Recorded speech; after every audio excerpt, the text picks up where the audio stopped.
الحمدللہ رب العالمین والصلاة والسلام علی سید الانبیاء والمرسلین اما بعد فاعوذ باللہ من الشیطان الرجیم بسم اللہ الرحمن الرحیم۔ مرزا جہلمی نے نیا بیان اپلوڈ کیا ہے 26 نومبر کے حوالے سے، اور اپنے اس بیان میں مرزا جہلمی نے وہی سابقہ جو پرانے اعتراضات صوفی کرام اور اولیاء اللہ پہ کرتا آ رہا ہے انہی اعتراضات کو دوبارہ دہرایا ہے۔ اس بیان میں مرزا جہلمی نے اگرچہ بالخصوص مفتی حنیف قریشی کو مخاطب کیا ہے، لیکن بالعموم اہل سنت و جماعت کے تمام علماء، تمام اکابرین کے اوپر حملہ اور ان کے عقائد کے اوپر حملہ کرنے کی کوشش کی ہے۔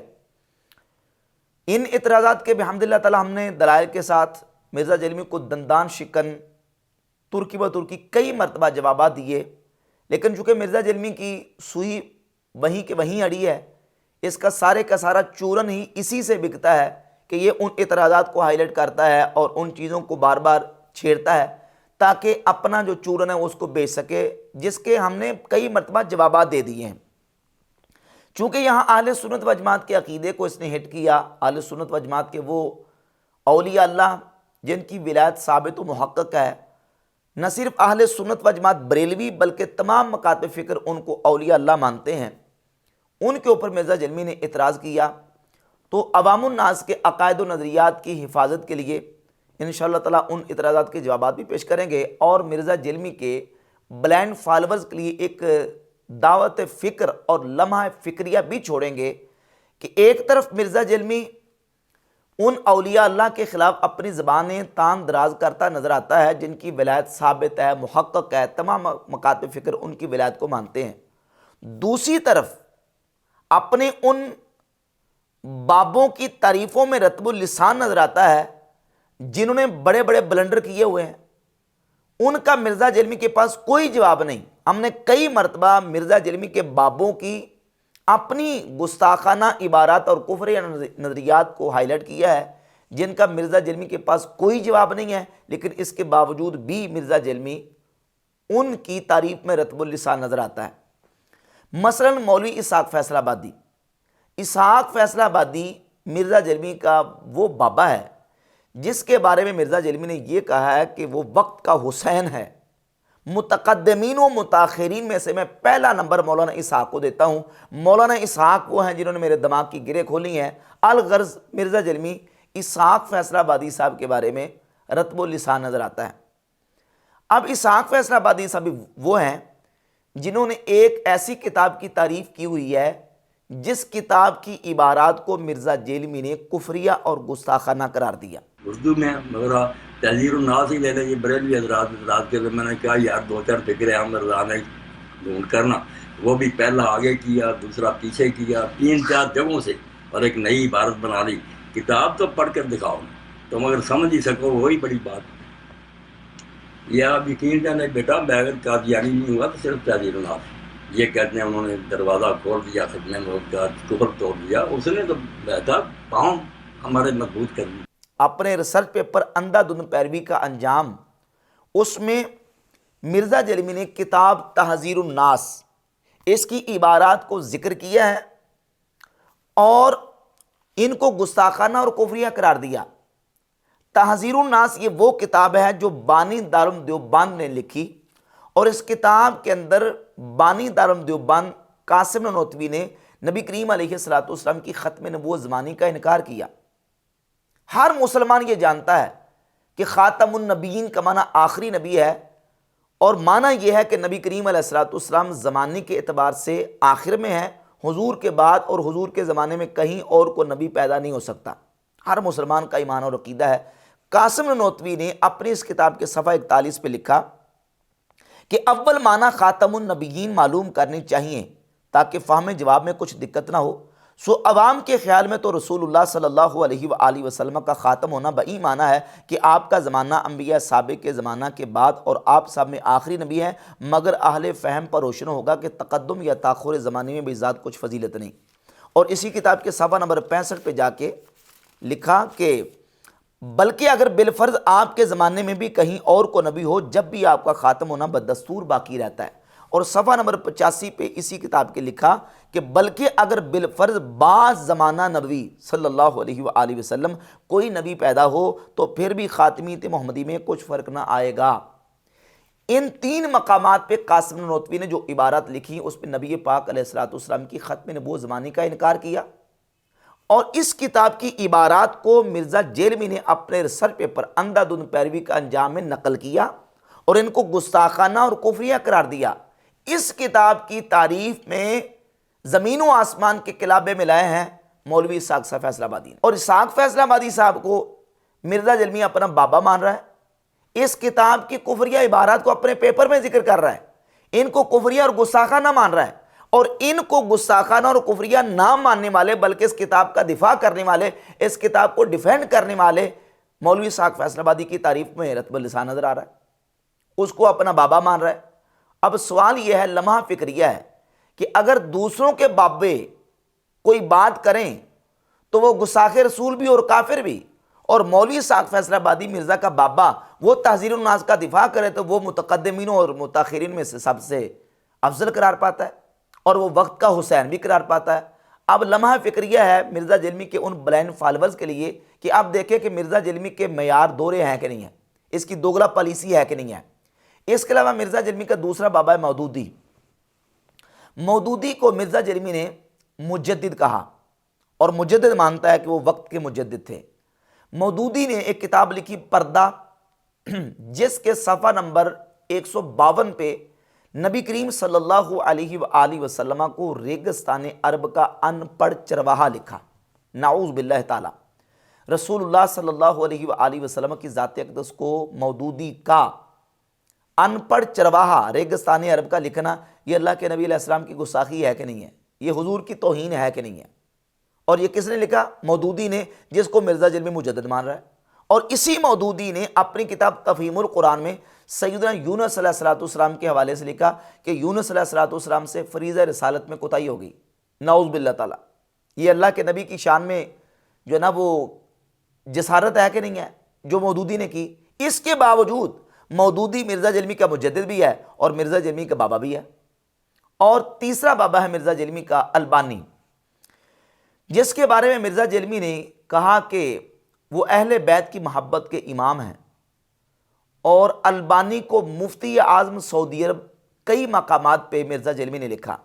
البانی نے اپنے فتاویٰ میں ایک فتویٰ لکھا جس میں گمراہ فرقوں کے حوالے سے گفتگو ہو رہی تھی کہ گمراہ فرقوں پر کافر کا اطلاق کیا جا سکتا کہ نہیں، ان کو کافر کہا جا کہ نہیں۔ تو ناصر الدین البانی نے یہ کہا کہ ان کو کافر نہیں کہیں گے، کافر کا اطلاق نہیں کریں گے، بلکہ ان پر ضال کا، گمراہ کا اطلاق کریں گے۔ ہم ضالون عن الحق، یہ حق سے گمراہ ہیں، حق سے گمراہ ہونے والے ہیں، ان کو یہ کہا جائے گا۔ اور مثال دی ہے کہ یعنی اللہ تعالیٰ نے بھی نبی صلی اللہ علیہ وآلہ وسلم پر نزول وحی سے پہلے ضال کا اطلاق کیا ہے، یعنی نبی کریم علیہ السلام پر نزول وحی سے پہلے اللہ نے ضال کا اطلاق کیا، وَوَجَدَكَ ضَالًا فَهَدَىٰ، لہذا گمراہ فرقوں پر ضال کا اطلاق کریں گے، کافر کا اطلاق نہیں کریں گے۔ کیوں؟ اس لیے کہ اللہ تعالیٰ نے بھی نبی صلی اللہ علیہ وآلہ وسلم پر نزول وحی سے پہلے ضال کا اطلاق کیا، نعوذ باللہ تعالیٰ۔ یعنی جیسے ان فرقوں کو گمراہ قرار دیا نزول وحی سے پہلے، نبی کریم علیہ السلام کی ذات اقدس کو مرزا جیلمی کے بابا البانی نے گمراہ قرار دینے کی ناپاک جسارت کی ہے۔ کیا اللہ کے رسول علیہ السلام کی شان میں یہ توہین اور گستاخی ہے کہ نہیں ہے؟ کس نے کیا ہے؟ مرزا جیلمی کے بابا ناصر الدین البانی نے۔ چوتھا بابا ہے مرزا جیلمی کا جاوید احمد غامدی۔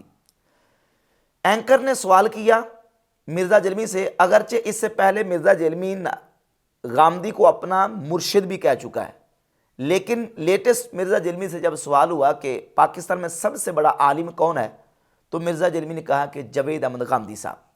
جاوید احمد غامدی کو مرزا جیلمی نے پاکستان میں سب سے بڑا عالم قرار دیا، اور یہ جاوید احمد غامدی وہ ہے جو قادیانیوں کو غیر مسلم ماننے کے لیے تیار نہیں۔ قادیانی چاہے وہ لاہوری گروپ ہوں چاہے ربوہ گروپ ہوں، دونوں کے دونوں گروپ وہ ہیں جو مرزا غلام احمد قادیانی کو اپنا مذہبی پیشوا کم از کم مانتے ہیں، ربوہ گروپ نبی مانتے ہیں، اور لاہوری گروپ 14ویں صدی کا مجدد اور مسیح موعود مانتے ہیں، اپنا مذہبی پیشوا مانتے ہیں، اپنا مقتدا مانتے ہیں، اس کی رسپیکٹ، عزت، احترام، اس کو ولی اللہ یا جو بھی ہے اس کو سارا کچھ مانتے ہیں وہ۔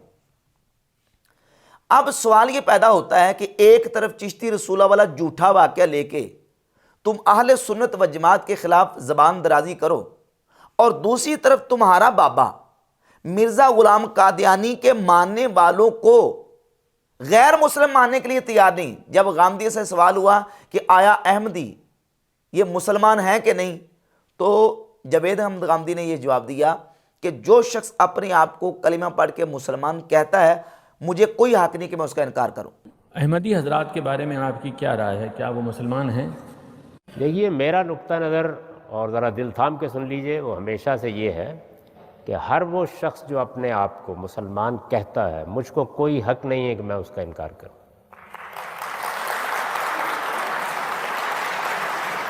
یعنی میرے نزدیک وہ مسلمان ہیں، چونکہ اپنے آپ کو کلمہ پڑھ کے مسلمان مان رہے ہیں۔ جو مرزا غلام قادیانی کے دعویٰ نبوت کے بعد بھی اس کو اپنا مذہبی پیشوا مان رہے ہیں، اس کو نبی مان رہے ہیں، 14ویں صدی کا مجدد مان رہے ہیں، مسیح موعود مان رہے ہیں، ان کو بھی جاوید احمد غامدی مسلمان مان رہا ہے۔ ان کو غیر مسلم ماننے کی بجائے ان کو مسلمان مان رہے ہیں، اور وہ پاکستان کا سب سے بڑا عالم ہے، وہ مرزا جرمی کا مرشد بھی ہے۔ تو یہ دوغلا پالیسی کیوں ہے؟ یہ دورے رویے مرزا جرمی کے کیوں ہیں؟ مرزا جرمی اپنے ان بابوں کی، ان کفریہ اور گستاخانہ عقائد و نظریات کا جواب اس کے پاس ہے؟ مرزا جرمی اس کا جواب دے سکتا ہے؟ اگر نہیں تو پھر ان کو بابا بھی مانتا ہے، اور وہ اولیاء اللہ، وہ صوفیہ جن کی ولایت ثابت و محقق ہے، مرزا جرمی ان کے خلاف دن رات صبح و شام زبانیں تان دراز کرتا نظر آ رہا، اور کہتا کہ میں تو نبی علیہ السلام کا دفاع کر رہا ہوں۔ یہاں تمہیں اللہ کے نبی علیہ السلام کا دفاع کرنا کیوں نظر نہیں آ رہا؟ جو تیرے بابے یہ گمراہانہ اور جو کفریہ اور گستاخانہ عقائد و نظریات رکھے بیٹھے ہیں، تو اس کے یہ دورے میں آ رہے ہیں۔ اس کے علاوہ مرزا جرمی کے اپنے جو عقائد و نظریات ہیں گستاخانہ، اور اس نے انبیاء علیہم الصلوۃ و تسلیمات کے حوالے سے، صحابہ کرام علیہم رضوان کے حوالے سے جو جسارتیں کی ہیں، مرزا جرمی کیا ان کے جوابات دے چکا ہے؟ توحید کے حوالے سے اس نے یہ بیان کیا کہ توحید جب بیان ہوگی تو انبیاء کی گستاخی تو آٹومیٹکلی ہو جائے گی۔ جب توحید بیان ہوگی تو گستاخی تو آٹومیٹکلی ہو جائے گی، کیونکہ توحید کا مطلب ہی ہے کہ اللہ کے سوا کوئی پیغمبر، کوئی فرشتہ، کوئی بزرگ، کوئی بابا، شاہی کوئی نہیں۔ توحید کا تو مطلب ہی یہ ہے کہ نبی اپنا پیشاب نہیں روک سکتے، نعوذ باللہ تعالیٰ۔ توحید کا تو مطلب ہی یہی ہے کہ کوئی انسان اپنا پیشاب بھی نہیں روک سکتا، خواہ وہ پیغمبر ہو یا ہم انسان ہو۔ کیا توحید بیان کرنے کا یہ طریقہ کہیں قرآن میں یا سنت میں لکھا ہوا ہے؟ قرآن و سنت سے اس طریقے کا کوئی ثبوت نعوذ باللہ تعالیٰ ملتا ہے؟ قرآن مجید میں توحید بیان کی گئی، نبی کریم علیہ السلام نے توحید بیان کی، صحابہ اکرام نے توحید کا جو پرچم ہے وہ پوری دنیا پر بلند کیا۔ نبی کریم علیہ السلام کے صحابہ کیا توحید بیان کرتے نبیوں کی گستاخی کرتے تھے علیہ باللہ تعالیٰ؟ مرزا جرمی کی یہ بہت بڑی جسارت ہے، اور یہ اس کا گستاخانہ جملہ ہے مرزا جرمی کا، جس کا جواب ابھی تک اس کے پاس نہیں ہے، اور خود اس بات کو اس نے ماننا ہے، تسلیم کیا ہے۔ ایک جگہ پہ اس نے ابن تیمیہ کا جواب دیتے ہوئے یہ کہا تھا کہ ابن تیمیہ کا مسئلہ بھی یہ تھا کہ وہ توحید بیان کرتے ہوئے نبیوں کی توہین کر جاتا تھا، اور ایک جگہ پہ وہابی مولوی کا جواب دیتے اس نے کہا کہ توحید بیان کرو، توہین تو نہ کرو نا۔ اس نے غلوف کے اوپر لیکچر ریکارڈ کرایا، اس میں یہ جوش میں آیا نا۔ ابن تیمیہ کا بھی یہ مسئلہ تھا نا، جب وہ توحید کے جوش میں آتا تھا نا تو وہ انبیاء کی بھی توہین کر جاتا۔ توحید بیان کریں، توہین تو نہ بیان کریں، اس کا بھی یہی مسئلہ ہے۔ یعنی اس بات کو تسلیم کیا کہ توحید بیان کرتے ہوئے اگر اس میں یہ انداز اختیار کیا جائے کہ انبیاء کی انسلٹ کرے، گستاخی کرے، تو یہ توحید بیان کرنے کا قرآنی طریقہ نہیں ہے، یہ قرآنی طریقہ نہیں ہے توحید بیان کرنے کا۔ اور یہ بھی مانا کہ توحید بیان کرتے ہوئے نبیوں کی توہین ہو سکتی ہے۔ تو اب سوال یہ ہے کہ یہ جو تم نے کہا ہے کہ توحید کا تو مطلب ہی یہ ہے کہ نبی اپنا پیشاب نہیں روک سکتے، یہ نبیوں کی توہین ہے کہ نہیں ہے؟ اور مرزا جرمی نے یہ کی، اس کا جواب مرزا جرمی کے پاس نہیں ہے۔ پھر اس کے علاوہ اس نے نبی کریم علیہ السلام کی مرغوب نمازیں، جن کو حضور علیہ السلام نے خود پڑھا بھی اور پڑھنے کی ترغیب بھی دی، ایک تو یہ کہا کہ وہ نفلی نمازیں ہیں، سنت کا لفظ کہیں حدیث پہ نہیں ہے۔ یہ کہتے نہیں ہم سنتے کہہ رہے ہیں، جس سنت کا لفظ کسی حدیث میں موجود نہیں ہے۔ حدیث میں دو الفاظ ہیں، فرض اور نفل.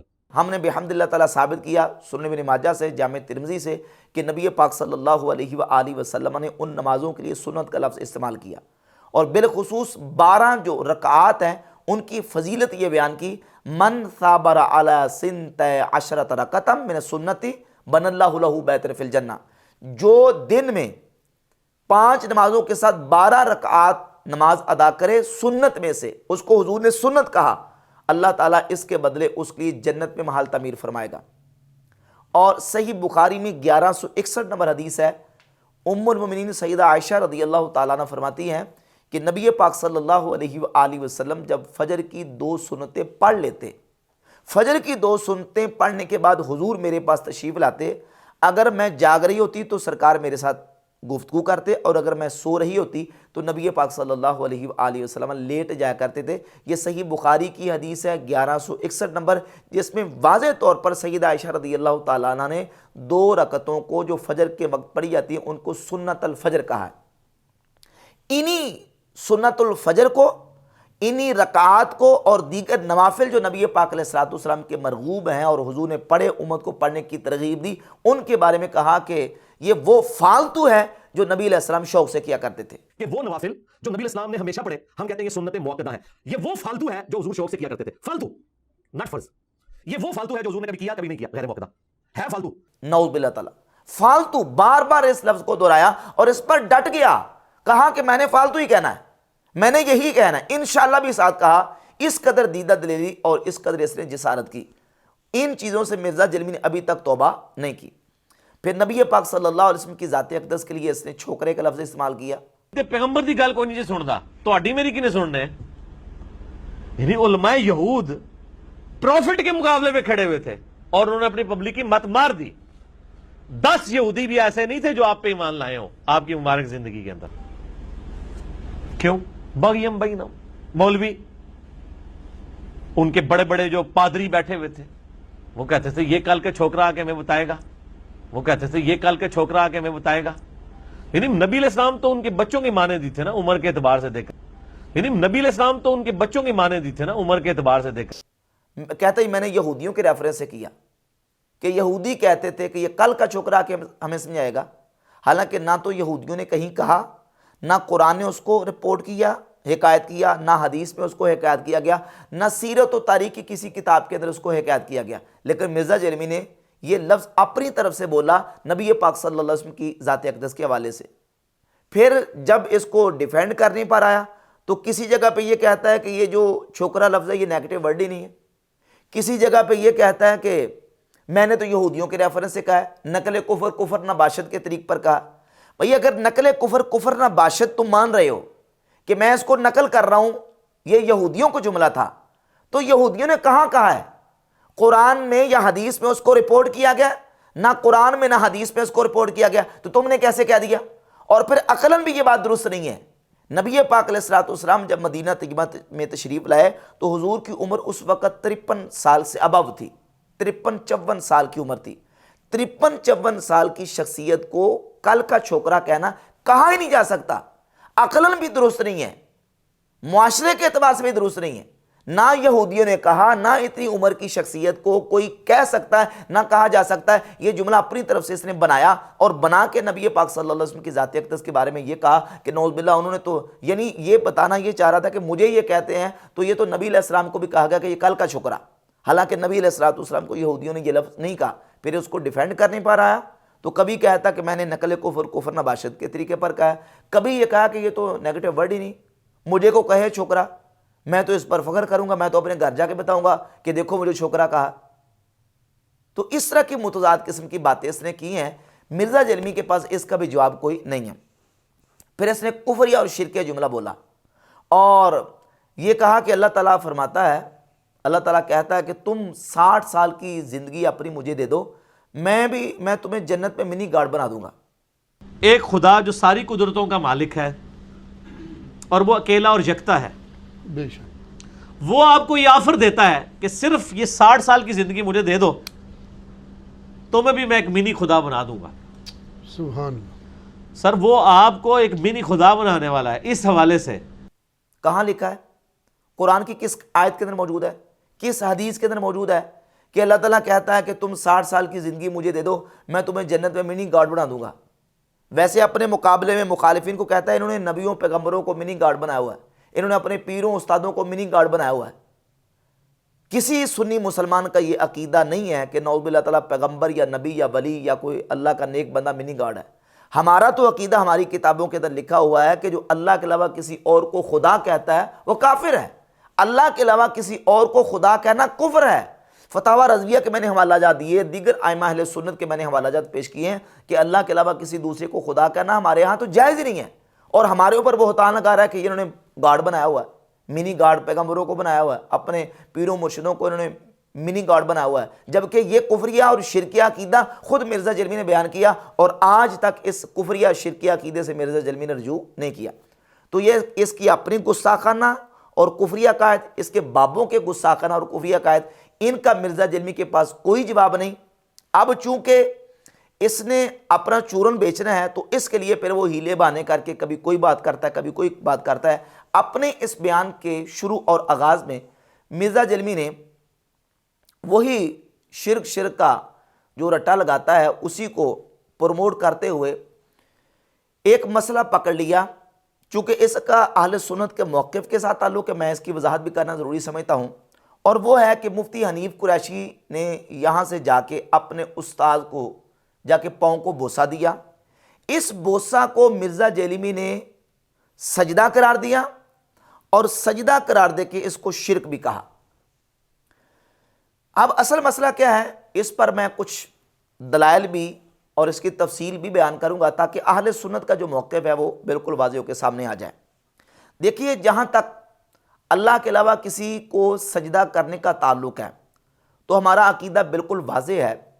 اہل سنت کے امام اعلیٰ حضرت امام احمد رضا خان محدث بریلی رحمۃ اللہ تعالی نے اس پر مستقل ایک رسالہ لکھا ہے کہ اللہ کے علاوہ کسی دوسرے کو تعظیمی طور پر بھی سجدہ کرنا حرام ہے۔ الزبدۃ الزکیہ فی تحریم سجود تحیہ، اس میں آپ نے دلائل دیے اور واضح کیا کہ اللہ کے علاوہ کسی دوسرے کو سجدہ کرنا ہماری شریعت میں جائز نہیں ہے۔ اب سجدے کی دو قسمیں ہیں، ایک ہے سجدہ تعبدی اور دوسرا ہے سجدہ تعظیمی۔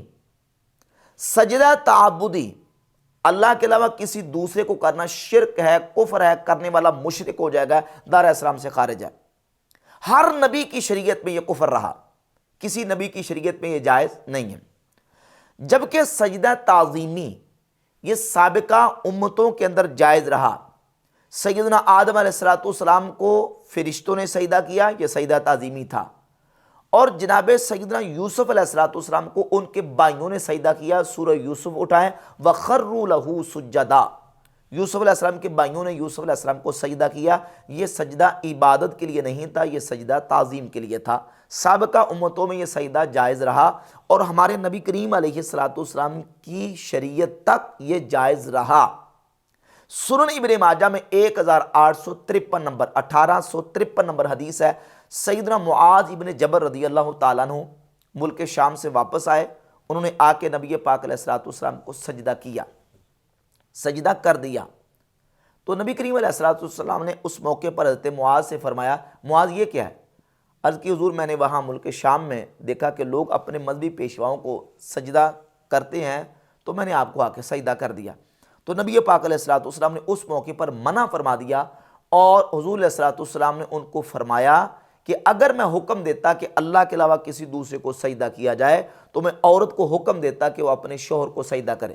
یعنی ہماری شریعت میں یہ تعظیمی سجدہ بھی کسی دوسرے کو کرنا، اللہ کے علاوہ کسی دوسرے کو کرنا جائز نہیں ہے، چاہے وہ پیغمبر ہو، نبی ہو، مرشد ہو، استاد ہو، پیر ہو، والدین ہو، کسی کو اللہ کے علاوہ تعظیمی سجدہ بھی کرنا جائز نہیں ہے۔ اس سے ثابت ہوا کہ سجدہ تعظیمی بھی ہماری شریعت میں منع ہے اور حرام ہے۔ یہ ہمارا اہل سنت کا بالکل واضح موقف ہے۔ لیکن جب تک نبی پاک علیہ السلام نے منع نہیں کیا تھا تو منع نہیں تھا۔ یہی وجہ کہ حضرت معاذ بن جبل رضی اللہ تعالیٰ نے آ کے حضور علیہ السلام کو سجدہ کیا، نہ پوچھا نہ حضور کو نے حکم دیا، آ کے سجدہ کر دیا۔ اور یہ معاذ بن جبل رضی اللہ تعالیٰ کوئی دیہات سے پنڈ سے اٹھ کے نہیں آئے تھے، بلکہ قرآن کے بہت بڑے عالم صحابی ہیں۔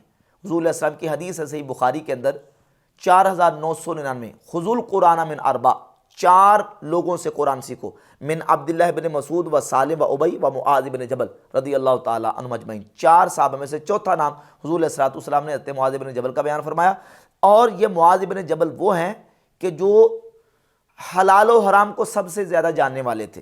انہوں نے آ کے رسول اللہ علیہ الصلوۃ والسلام کو سجدہ کیا، کیوں؟ اس لیے کہ ابھی تک منع نہیں تھا، اور قرآن میں حکم ہے کہ نبی کی تعظیم کرو، نبی کی توقیر کرو، تو حضرت معاذ بن جبل رضی اللہ تعالیٰ عنہ حضور علیہ الصلوۃ والسلام کی تعظیم کے لیے سجدہ کیا، لیکن اللہ کے نبی علیہ الصلوۃ والسلام نے اس موقع پر منع فرما دیا کہ نہیں کرنا، تو اب منع ہو گیا، اب جائز نہیں۔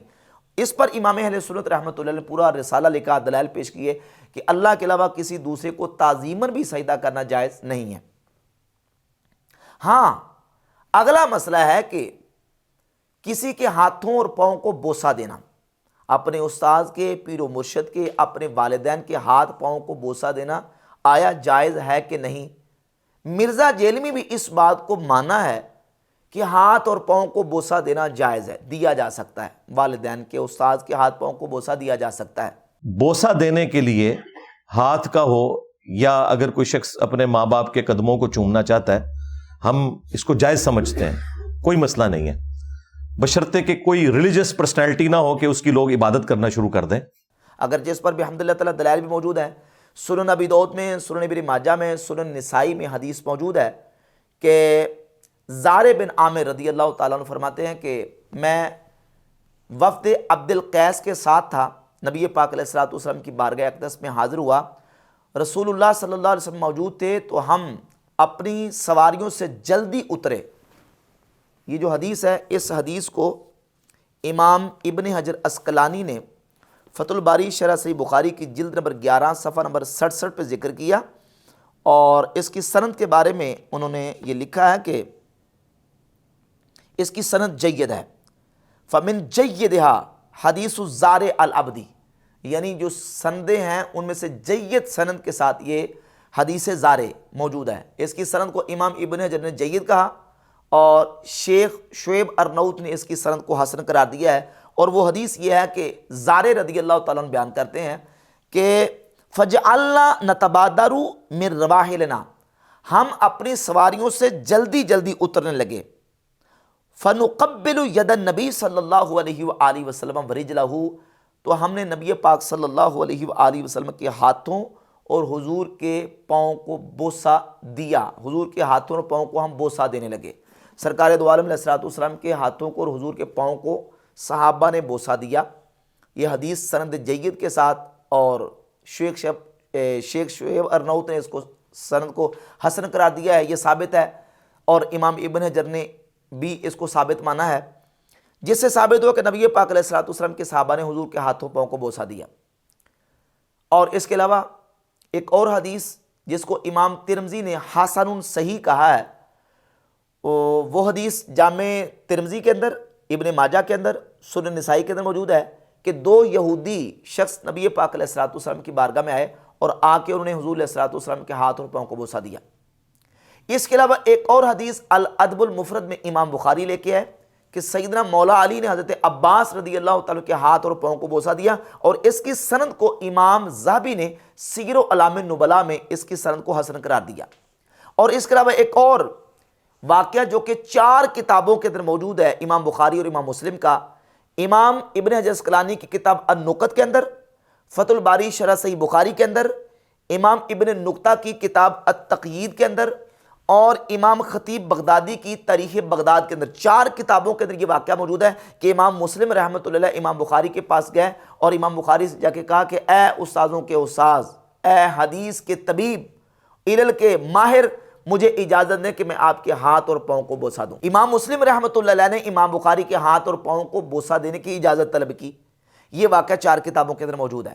ان دلائل سے یہ بات بالکل واضح ہوتی ہے کہ ہاتھ اور پاؤں کو بوسہ دینا جائز ہے، اور مرزا جیلمی نے بھی اس کو تسلیم کیا، مرزا جیلمی نے بھی اس کو مانا، اور ایک وہابی مولوی ہے ڈاکٹر، اس نے بھی یہ بات تسلیم کی ہے، اگرچہ اعلیٰ امام احمد زاخا محدث بریلی رحمۃ اللہ کی کتاب فتاوی رضویہ کے حوالے سے کچھ انہوں نے غلط بیانی کی، اس کو میں خیانت کہوں یا اس کو آپ جہالت کہیں، غلط بیانی کا مظاہرہ کیا، وہ بھی انشاءاللہ اس کا پردہ بھی چاک کریں گے۔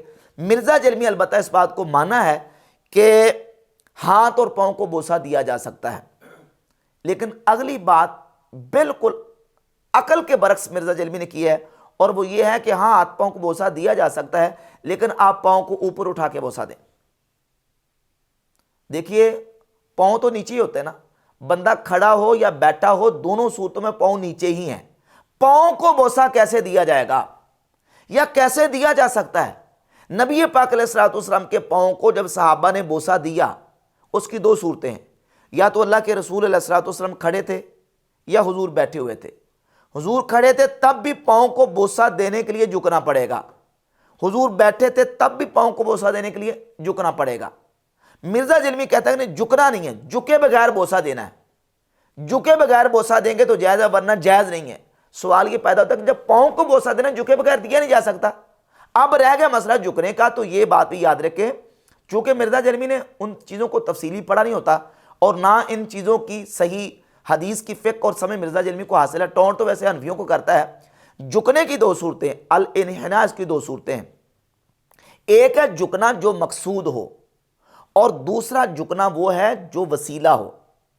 شریعت میں کسی کے سامنے حد رکوع تک جھکنا حرام ہے، لیکن وہ جھکنا جو مقصود ہو، جس میں مقصود ہی جھکنا ہو، جیسے سلاطین اور بادشاہوں کے سامنے لوگ ان کی تعظیم اور رسپیکٹ کے لیے جھکا کرتے تھے، یہ جھکنا کسی کے سامنے حرام ہے اور ناجائز ہے۔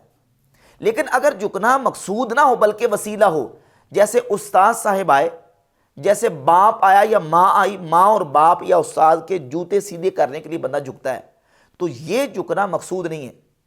یہاں جھکنا وسیلہ ہے، مقصود ہے جوتے سیدھے کرنا، ان کی جوتوں کو سیدھا کرنا مقصود ہے، جھکنا مقصود نہیں ہے، جھکنا وسیلہ ہے۔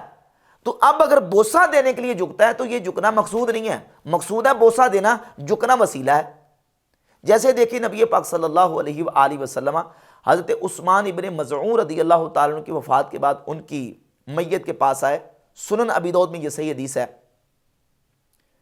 حضور علیہ الصلوۃ والسلام نے آ کے حضرت عثمان رضی اللہ تعالیٰ عنہ کو ان کی میت کو بوسہ دیا۔ اب اس کی دو صورتیں بنتی ہیں، یا تو ان کا جسم چارپائی پہ تھا یا زمین پہ تھا، زمین پہ تھا تب بھی بوسہ دینے کے لیے جھکنا پڑے گا، چارپائی پہ تھا تب بھی بوسہ دینے کے لیے جھکنا پڑے گا۔ جھکنا یہاں پایا گیا لیکن یہ جھکنا مقصود نہیں تھا، مقصود بوسہ دینا تھا، یہ جھکنا وسیلہ تھا۔ صحیح بخاری کے اندر 1241 اور 1242 نمبر حدیث ہے، نبی پاک علیہ الصلوۃ والسلام کے وصال اقدس کے بعد حضرت سیدنا ابو بکر صدیق رضی اللہ تعالیٰ عنہ نبی کریم علیہ الصلوۃ والسلام کے جسم پاک کے پاس آئے، آ کے چادر کو ہٹایا، ثم اکب علیہ، پھر جھکے اور جھک کے نبی پاک علیہ الصلوۃ والسلام کے مبارک چہرے کو بوسہ دیا صدیق اکبر رضی اللہ تعالیٰ عنہ۔ یہاں ابو بکر صدیق رضی اللہ تعالیٰ عنہ آئے، جھکے، ذرا بوسہ دینے کے لیے کم از کم حد رکوع تک جھکنا پڑے گا، لیکن یہ جھکنا مقصود نہیں ہے، یہ وہ تعظیم کے لیے جھکنا نہیں ہے بلکہ یہ جھکنا وسیلہ ہے بوسہ دینے کے لیے، لہذا بوسہ دینے کے لیے جھکنا پڑے گا، تو وہ جھکنا حرام اور ممنوع نہیں ہے۔ اس مقام پہ فتاوی رضویہ کی عبارت پیش کرتے ہوئے ایک وہابی مولوی ہے، اس نے ڈاکٹر نے فتاوی رضویہ کی عبارت پیش کی، ایک تو اس میں اس کو آپ جہالت کہہ لیں یا خیانت کہہ لیں، ایک دیوبندی مولوی کفایت اللہ مدرسہ امینیہ سے جو تعلق رکھتا تھا، اس کی تحریر فتاوی رضویہ میں نقل کی گئی تھی۔ سائل نے سوال کیا اور سائل نے سوال یہ کیا کہ اجمیر شریف سے اور دہلی سے ہم نے اس مسئلے کا جواب یہ لیا ہے، اور مولوی کفایت اللہ دیوبندی اس نے یہ تحریر لکھی ہے۔ امام اہل سنت سے سوال کیا کہ آپ اس کا جواب ارشاد فرمائیں۔ اب جو سائل نے تحریر دیوبندی کی نقل کی تھی کفایت اللہ کی، اس تحریر کو اس ڈاکٹر وہابی مولوی نے پڑھ کے سنا دیا اور کہا فتاوی رضویہ کے اندر یہ لکھا ہوا ہے، اور اس میں یہ لکھا ہوا تھا کہ بعض لوگ جو ہے وہ بوسہ کو بہانہ بناتے ہیں اور اصل میں سجدہ کرنا چاہتے ہیں، تو بوسہ کے بہانے سجدہ کرتے ہیں۔ یہ دیوبندی نے لکھا تھا، عبارت دیوبندی کی تھی، اور اس عبارت کو فتاوی رضویہ کے کھاتے میں ڈال کے اس وہابی ڈاکٹر نے جو وہ فتاوی رضویہ کا حصہ بنا دیا، حالانکہ یہ دیوبندی کی عبارت تھی۔ اور اس کا رد اگلے صفحے پر امام اہل سنت رحمۃ اللہ علیہ نے کیا ہے اور کہا کہ یہ مسلمانوں کے بارے میں بدگمانی ہے کہ ایک بندہ بوسہ دینا چاہ رہا ہے اس کو سجدہ بنا دینا، یہ بدگمانی ہے۔ اور اس میں ایک لفظ لکھا تھا کہ بوسہ کہتے ہیں سر بر پا نہادن، سر کو پاؤں پہ رکھنا، اس کو بوسہ کہتے ہیں۔ اب اس میں مترجم ترجمہ کرنے والے نے یا کمپوزر نے وہاں اس عبارت کا ترجمہ غلط کیا، یا مترجم سے غلط ہوا یا وہاں کمپوزر سے کمپوزنگ میں غلط ہو گیا۔ اس وہابی مولوی نے ایسے ہی ان لفظوں کو پڑھ دیا اور معنی یہ کیا کہ پاؤں سر پر رکھنا۔ تو یہ کہہ رہے ہیں اعلیٰ حضرت کہ قدم بوسی سر بر پا نہاندن، پاؤں سر پر رکھنا، ٹھیک ہے۔ قدم بوسی کیا ہے کہ پاؤں جو ہے وہ سر پر رکھنا، یہ قدم بوسی ہے۔ کسی کا پاؤں جو ہے وہ آپ نے اٹھایا ہے، جیسے ہم نے کہا کہ بچے کا پاؤں اٹھا کے ماں نے اپنے ہونٹوں پہ لگا لیا، یہ قدم بوسی ہے، یہ قدم بوسی ہے۔ اور سجدہ کیا ہے؟ پیشانی بر زمین نہادن، پیشانی زمین پہ رکھ دینا، ٹھیک ہے۔ پاؤں سر پہ لگا لینا یہ قدم بوسی ہے، یعنی پاؤں ہونٹوں پہ لگا لینا یہ قدم بوسی ہے، اور پیشانی پاؤں کے اوپر رکھ دینا یہ سجدہ ہے۔ بوسہ کہتے ہیں پاؤں سر پر رکھنا۔ یہ کس کا ترجمہ کر رہے ہیں؟ سر بر پا نہادن، سر پاؤں پر رکھنا، حالانکہ سر پاؤں پہ رکھنا ہے، پاؤں کو سر پر نہیں رکھنا۔ اس نے ترجمہ غلط کر دیا کیونکہ وہاں غلط لکھا ہوا تھا، یا کمپوزر کی طرف سے یا مترجم کی طرف سے، تو اس کو کیا بنا دیا۔ حالانکہ بوسہ اور سجدہ میں فرق ہے۔ بوسہ ہے پاؤں پر سر کو اس طرح رکھنا کہ بوسہ دیا جائے، اور سجدہ ہے وضع الجبہۃ علی الارض، پیشانی کو زمین پر رکھنا، اس کو سجدہ کہا جاتا ہے۔ تو کسی کے بارے میں بدگمانی کرنا کہ اس نے بوسہ دیتے ہوئے سجدہ کیا ہے، جب تک اس نے سجدہ نہیں کیا اس بوسے کو سجدہ قرار نہیں دیا جا سکتا، یہ بالکل زیادتی ہے، تحکم ہے اور سینہ زوری ہے۔ مرزا جرمی نے یہ جو بات کی ہے کہ نہیں آپ بوسہ دے سکتے ہیں، لیکن بوسہ آپ پاؤں کو اٹھا کے، بالکل عقل کے خلاف اور بالکل لاجک کے خلاف۔ ویسے تو لاجک کی بڑی باتیں کرتا ہے، بالکل سوچا بھی نہیں ہے کہ کسی کے پاؤں کو اگر بوسہ دینا تو کیسے دیا جائے گا؟ اس کے پاؤں کو اٹھا کے بوسہ دیا جائے گا، یا اسے کہیں گے پہلے لیٹو تو تب میں بوسہ دوں گا، یا اپنا پاؤں پہلے اوپر اٹھاؤ تب میں بوسہ دوں گا؟ یہ بالکل خلاف عقل بات مرزا جرمی نے کی ہے۔ نبی پاک علیہ الصلوۃ والسلام کے صحابہ علیہ رضوان نے حضور اقدس صلی اللہ علیہ وآلہ وسلم کے پاؤں کو جو بوسہ دیا ہے تو اس کے لیے جھکنا پڑے گا، لیکن وہ جھکنا مقصود نہیں ہے بلکہ وسیلہ ہے، اور ایسا جھکنا حرام اور ممنوع اور ناجائز نہیں ہے۔ پھر مرزا جرمی نے شرک کی بات شروع کر دی، اور جامع ترمذی سے 2180 نمبر حدیث بیان کی کہ نبی پاک صلی اللہ علیہ وآلہ وسلم کے صحابہ نے حضور علیہ الصلوۃ والسلام کی بارگاہ میں عرض کی، یا رسول اللہ ہمارے لیے آپ ایک درخت مقرر کر دیں، اس پر ہم اپنے اسلحہ کو لٹکایا کریں۔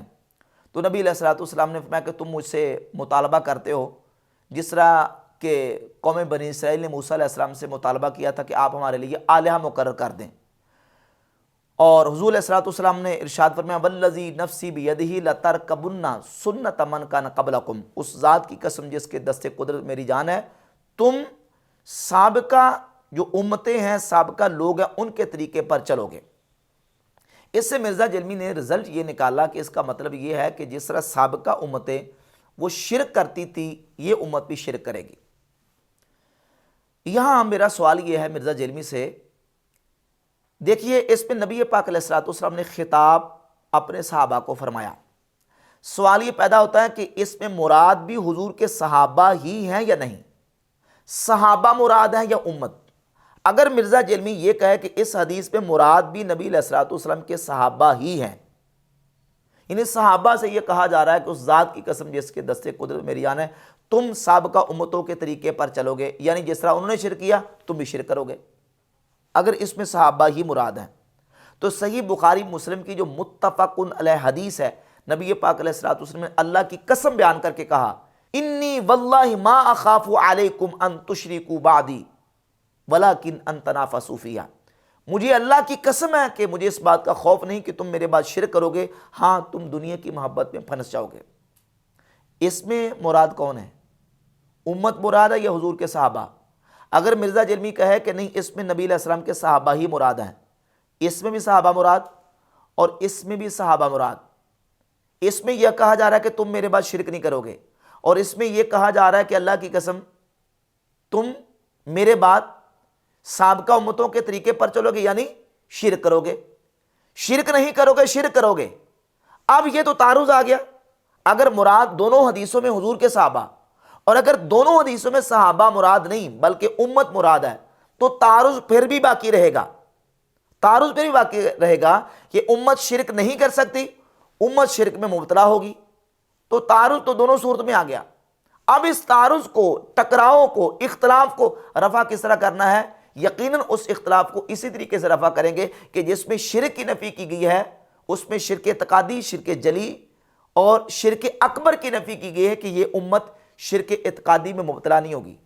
جس امت کو مرزا جلمی اکثر کو مشرک مانتا ہے اور کہتا ہے یہ قبر پرست ہیں اور پکے یہ مشرک ہیں اور یہ تو شرک میں مبتلا ہیں، اور مرزا جلمی کے بابے بھی مسلمانوں کو مشرک ہی کہتے آ رہے ہیں، اور مرزا جلمی اسی روش پہ، اسی طریقے پہ چلا رہا ہے۔ اگر یہاں امت مراد ہے اور یقیناً امت ہی مراد ہے تو اس سے مراد شرک جلی ہے کہ امت شرک جلی کا ارتکاب نہیں کرے گی۔ اور اس حدیث میں جو فرمایا گیا کہ تم سابقہ امتوں کے طریقے پر چلو گے، مراد یہ ہے کہ ان کی رسومات، ان کے جو زمانہ جاہلیت کے یا ان کے جو طریقے تھے برے طریقے یا ان کے جاہلیت کے طریقے، ان طریقوں پر عمل کرو گے۔ یہاں مراد شرک نہیں ہے۔ کیوں؟ اس لیے کہ اگر شرک مانا جائے تو پھر دونوں احادیث کے اندر تعارض آ جاتا ہے۔ اس کے علاوہ دیگر اور بھی دلائل پہ الحمدللہ تعالیٰ میں نے پورا اس پر تفصیلی بیان ریکارڈ کروایا ہوا ہے کہ یہ امت کیا شرک میں مبتلا ہو سکتی ہے کہ نہیں۔ اس پر دلائل سے ثابت کیا ہے کہ اس امت کا اجماعی طور پر اور اکثری اور اغلبی طور پر امت کا حصہ وہ شرک میں مبتلا نہیں ہو سکتا۔ جب ہم مرزا جلمی سے پوچھتے ہیں تو مرزا جلمی کہتا ہے کہ نہیں، اس وقت جو نا وہ میجورٹی مسلمان جو ہے وہ شرک میں مبتلا ہیں، اور اس نے جگہ جگہ پہ جو نا وہ یہ بیانات دیے ہوئے ہیں۔ اس کے علاوہ اپنے اسی بیان کے اندر مرزا جلمی نے اپنے آپ کو بڑا محتاط اور معتدل ثابت کرنے کی کوشش کی، اور اپنے مخالفین کے بارے میں یہ کہا کہ ان کے رویے تو بہت سخت ہیں، بہت شدت ہے ان کے رویوں کے اندر، یہ تو ایک دوسرے کو شیطان کہتے ہیں۔ گویا کہ مرزا جلمی نے کبھی کسی کو شیطان نہیں کہا۔ اپنی حالت یہ ہے کہ اپنے مخالفین پہ لعنتیں بھی کرتا ہے، ان کو خبیث بھی کہتا ہے، اور اپنے مخالفین کو مرزا جلمی نے شیطان بھی کہا۔ نہ صرف اپنے مخالفین کو بلکہ تمام مکاتب فکر کے علماء کو مرزا جلمی نے شیطان کہا، اور کہا کہ اگر آپ نے شیطان دیکھنے ہو تو جمعہ والے دن دیکھیں، ممبروں پہ بیٹھے آپ کو مل جائیں گے۔ جنات ہمیں نظر تو نہیں آتے جب تک کہ کوئی ایسے خاص جن جو انسانی شکل میں نہ آ جائیں، جو اکثر جمعے کے خطبوں میں ممبروں پہ نظر آتے ہیں آپ کو۔ اس کے علاوہ تو آپ کو شیاطین نظر نہیں آ سکتے۔ ممبروں پہ بیٹھے ہوئے آپ کو شیطان نظر آ جائیں گے۔ تمام مکاتب فکر کے علماء کو مرزا جلمی نے شیطان کہا، اور کہا نہیں، یہ تو اپنے مخالفین کے بارے میں سخت رویہ رکھتے ہیں، یہ تو ایک دوسرے کو شیطان کہتے ہیں۔ تو تم کیا کہتے ہو؟ اس سے بڑھ کر تم کہتے ہو۔ پھر اعلیٰ حضرت امام علیہ سنت رحمۃ اللہ کے چند فتاویٰ اس نے ذکر کیے، اور ذکر کر کے ان میں سے ایک فتویٰ ذکر کیا کہ مولانا احمد رضا بریلوی انہوں نے وہابیوں کی مسجدوں کو مسجد درار قرار دیا۔ حیران ہوا کہ وہ مطلب دوسرے کی مساجد کو مسجد درار سے تشبیہ دیتے ہیں۔ وہ جو منافقین کی مسجد تھی جو قرآن میں سورہ توبہ میں ذکر ہے، جو مسلمانوں کو ضرر پہنچانے کے لیے مسجد زرار یا درار عربی میں کہیں گے، تو اتنے یعنی سخت رویے ہیں لوگوں کے۔ یہ دیکھو، یہ تو اپنے مخالفین کے مسجدوں کو مسجد درار قرار دیتے ہیں۔ اچھا، یہ تو اعلیٰ حضرت کا فتویٰ ہے۔ اب مرزا جلمی کو دیکھتے ہیں کہ مرزا جلمی کیا دیگر مکاتب فکر یا فرقوں کی مسجدوں کو مسجد درار تو نہیں کہتا؟ خود بیان دیا ہوا ہے کہ اگر آج رسول اللہ صلی اللہ علیہ وآلہ وسلم دنیا میں تشریف لے ہیں تو یہ جو فرقوں کی اکثر مسجدیں ہیں نا، ان کو نبی علیہ الصلوۃ والسلام مسجد درار قرار دیں۔ میں اکثر کہتا ہوں اگر آج حضور دنیا میں آ جائے نا تو اکثر مسجدیں جو فرقوں کے نام پہ یہ ساری مسجد درار ہی بنی ہوئی ہیں، تو اکثر مسجدیں جو فرقوں کے نام پہ یہ ساری مسجد درار ہی بنی ہوئی ہیں۔ یہ اپنا بیان موجود ہے، تانے دوسروں کو دے رہا ہے، اعتراض دوسروں پہ کر رہا ہے کہ یہ جناب مسجد درار کہتے ہیں مخالفین کی مسجدوں کو، اور خود بیان دیا ہوا ہے۔ تو اس طرح کی متضاد قسم کی باتیں بھی مرزا جلمی نے اس میں کی ہیں، اور بالخصوص صوفی کرام کے اوپر جو مرزا جلمی نے زبانیں تان دراز کی، اس کے بحمدللہ تعالی ہم دلائل کے ساتھ پہلے بھی کئی مرتبہ جوابات دے چکے اور مرزا جلمی کے دانت کھٹے کر چکے ہیں، لیکن مرزا جلمی کی سوئی وہیں کی وہیں اڑی ہوئی ہے۔ اس کا چونکہ چورن ہی ان چیزوں سے بکتا ہے اور انہی باتوں کو بار بار دہراتا ہے جس کے ہم کئی مرتبہ اس کو جواب دے چکے ہیں، اور بہتان لگاتا ہے۔ بہتان یہ لگاتا ہے کہ چشتی رسول اللہ یہ بریلویوں کا بنیادی عقیدہ ہے۔ میں اس پر یہی کہوں گا کہ قرآن مجید کی آیت پڑھوں گا، لعنت اللہ علی الکاذبین۔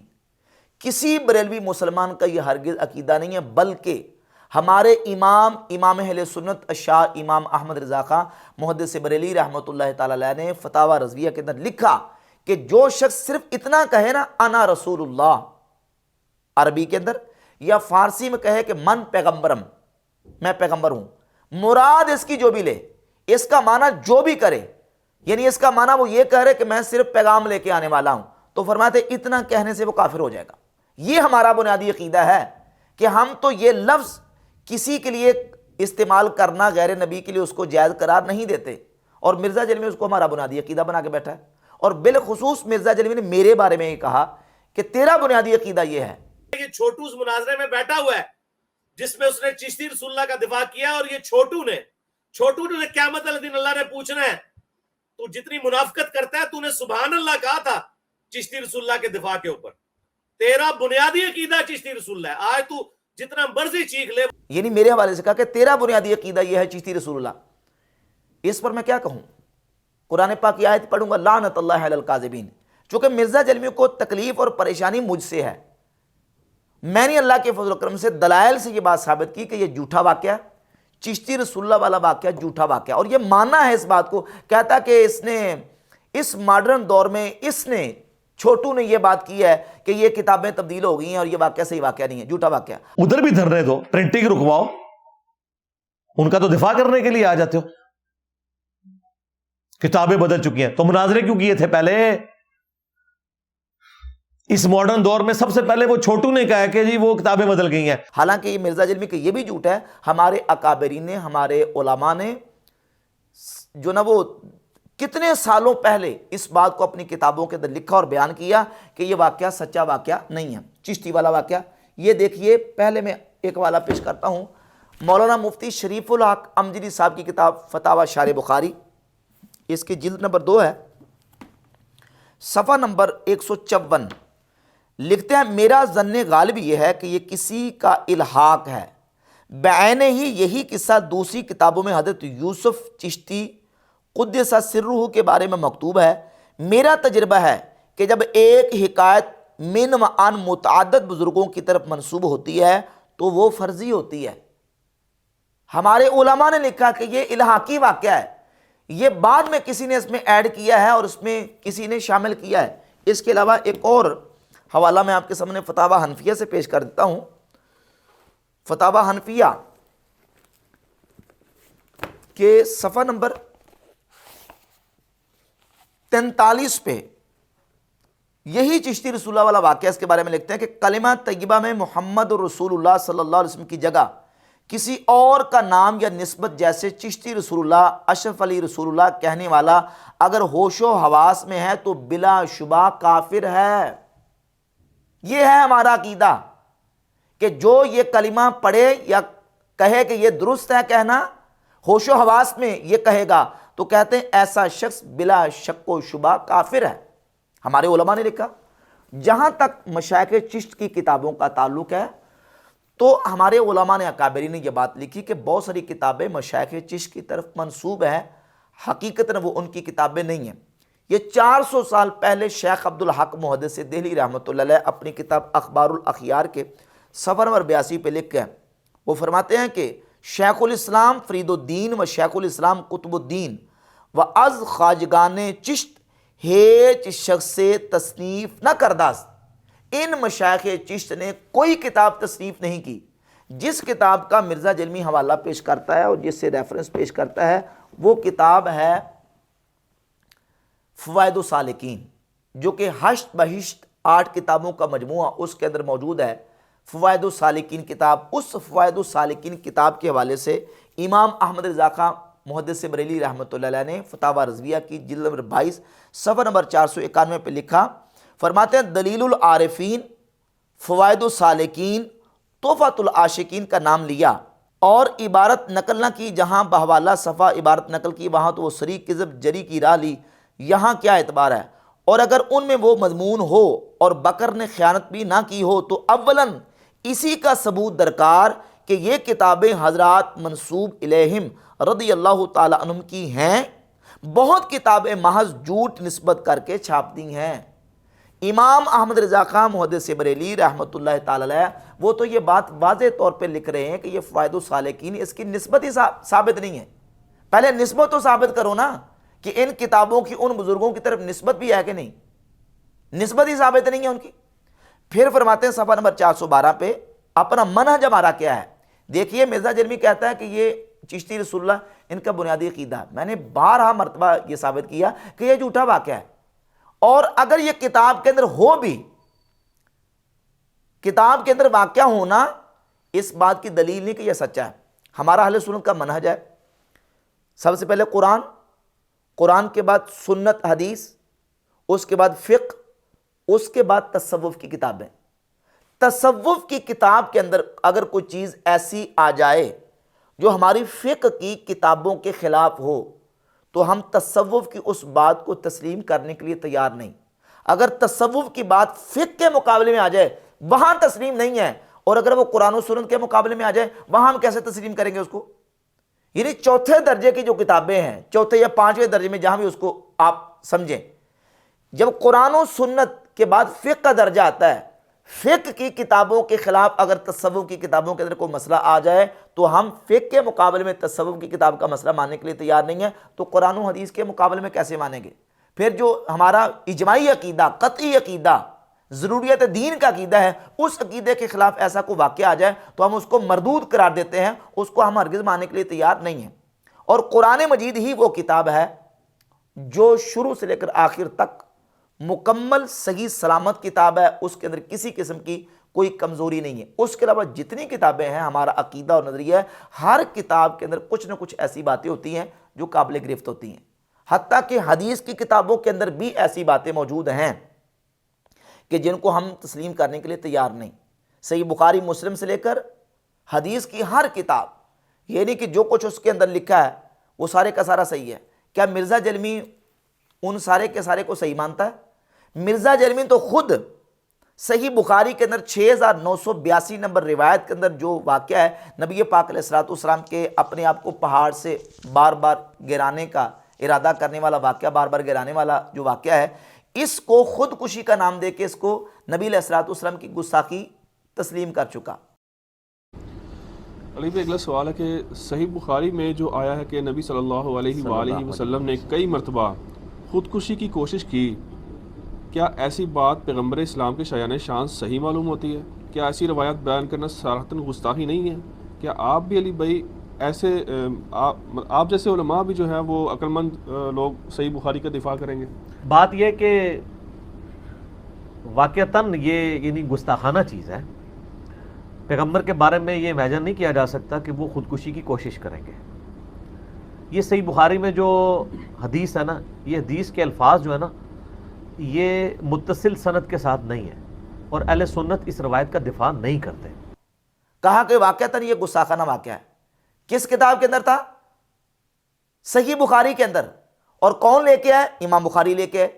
امام بخاری لے کے بھی ہے اور ساتھ یہ بھی نہیں کہا کہ یہ واقعہ ضعیف ہے, اور ساتھ فوٹ نوٹ پہ یہ بھی نہیں لکھا کہ یہ نبی علیہ السلام کی گستاخی ہے. مرزا جرمی نے اس کو گستاخی مانا. 4 سال پہلے تقریباً مرزا جرمی نے اس کو گستاخی مانا. چونکہ گستاخی مان چکا تھا, اور یہ صحیح بخاری مرزا جرمی اپنے ٹیبل پہ رکھ کے بیٹھا ہوتا ہے. اب مرزا جرمی کو ہم نے بار بار الزام دیا کہ تم تصوف کی کتابوں کی بات کرتے ہو, یہ تو صحیح بخاری کے اندر ایسا واقعہ موجود ہے جس کو تم گستاخی کہہ رہے ہو, جس کو تم رسول اللہ صلی اللہ علیہ وسلم کی توہین کہہ رہے ہو. تو صحیح بخاری سے واقعہ نکالو, یا صحیح بخاری کی پرنٹنگ بند کرو, یا امام بخاری پہ گستاخی رسول کا فتویٰ لگاؤ کہ امام بخاری نے یہ واقعہ ذکر کر کے رسول اللہ کی توہین کی لہذا امام بخاری گستاخ ہو گئے. کہو, جواب دو. تو اب بالکل مرزا جلمی چاروں شانے چت ہو گیا, اس کے پاس کوئی بھاگنے کا رستہ نہیں بچا. تو اب آ کے مرزا جلمی نے کہا کہ میں نے اس سے رجوع کر لیا. بخاری شریف میں حدیث ہے کہ نبی علیہ السلام نے خودکشی کی کوشش کی. کیا یہ حضور علیہ السلام کے بارے میں گستاخی نہیں ہے؟ نعوذ باللہ. دیکھیں, میں نے بھی کسی زمانے میں یہ جذبات میں آ کے بول دیا تھا کہ یہ گستاخانہ بات ہے. رجوع کر لیا. اور رجوع کس طرح کیا کہ کہتا کہ وہ میرے بھی منہ سے جذبات میں نکل گیا تھا. یعنی ایک چیز کو گستاخی قرار دے رہا ہے, اور کس طرح جذبات میں نکل گیا. حالانکہ جذبات والی کوئی نہیں, اچانک ہو گیا.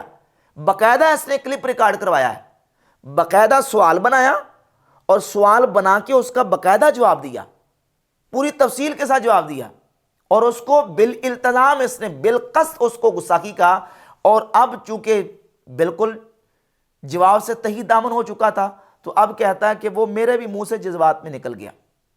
اس کا مطلب یہ نکلا کہ مرزا جیلمی کے منہ سے جذبات میں بھی چیزیں نکل جاتی ہیں، جس کو یہ جذبات میں گستاخی کیا جاتا ہے، جذبات میں یہ توہین رسالت قرار دے دیتا ہے۔ اچھا، تمہارے منہ سے وہ جذبات میں نکل گیا اور اب تم نے اس سے رجوع کر لیا۔ 4 سال تک مرزا جیلمی اس واقعے کو رسول اللہ کی توہین اور گستاخی کہتا رہا، تم نے تو رجوع کر لیا۔ جو ابھی تک اس کو گستاخی مان رہے ہیں ان کو رجوع کس طرح کرواؤ گے؟ اور یہ جو تعویل تمہیں اب سوجی ہے، جن کو ابھی تک یہ تعویل سمجھ نہیں آ رہی، جو تم نے تعویل کر کے رجوع کیا ہے اس کے گستاخی ہونے سے، جن کو یہ تعویل سمجھ نہیں آ رہی، جس طرح تمہارا بھائی جو کراچی والا مفتی ہمدرد ہے، جو تیرے پاس پہلے آیا تھا انٹرویو کر کے گیا، جس کے تم نے ہاتھ بھی چومے تھے، وہ تو ابھی تک اس کو گستاخی مار رہا ہے، اور دیگر جتنے لوگ ہیں اس کو گستاخی مار رہے ہیں، ان کا کیا کرنا ہے؟ تمہارے وہ فتوے تو ان کے کام آئیں گے کہ گستاخی ہے، نکال دو، جلا دو، آگ لگا دو۔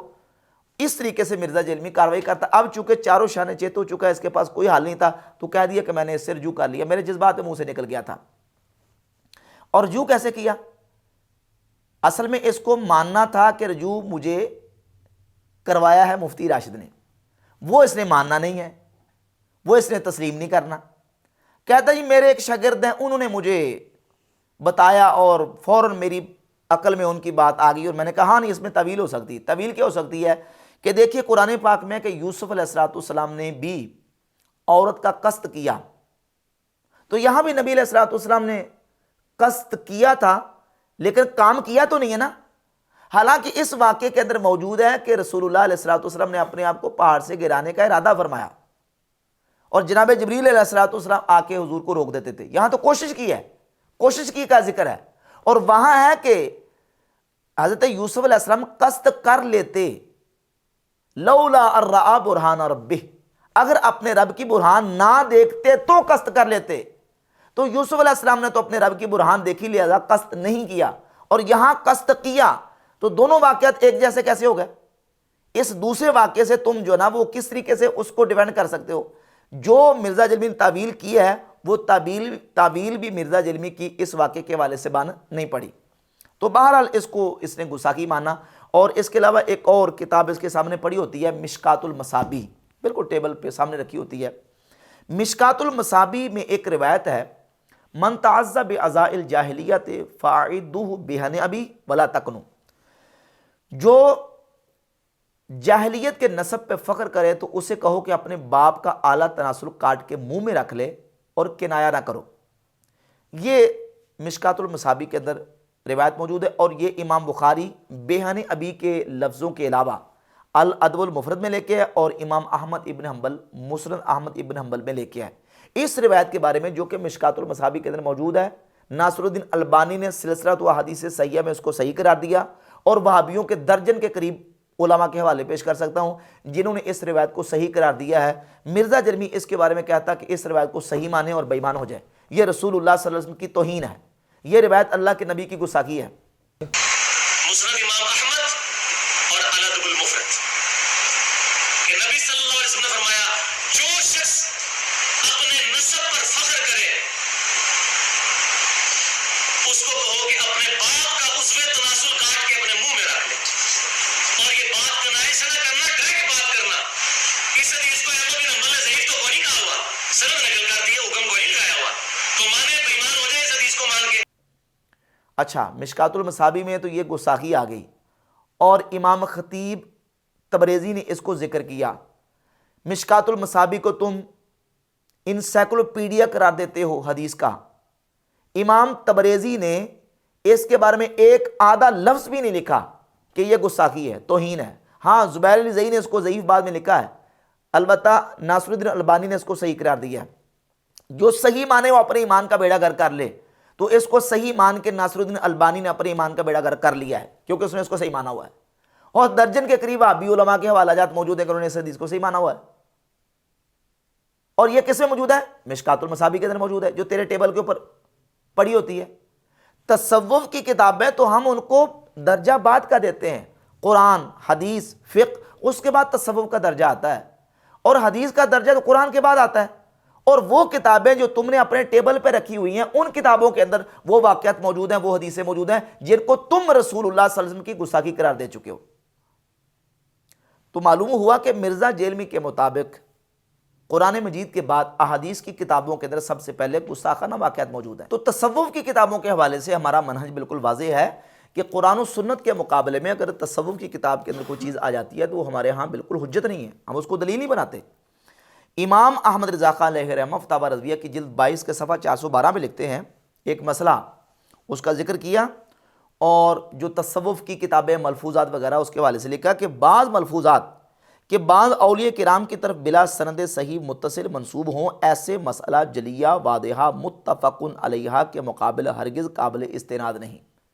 یعنی ایک مسئلہ بالکل واضح ہے، قرآن و سنت سے ثابت ہو گیا، اس کے مقابلے میں اگر ملفوظات کی کتابوں کے اندر کوئی بات آ جاتی ہے تو وہ ہرگز قابل حجت نہیں ہے، دلیل نہیں ہے۔ بلکہ ایک اور جگہ پہ امام فرماتے ہیں صفحہ 515، اکابر اولیاء اعظام رضی اللہ تعالی عنہم کے ارشادات کثیرہ سے ثابت کیا ہے کہ شریعت مطہرہ سب پر حجت ہے اور شریعت مطہرہ پر کوئی چیز حجت نہیں۔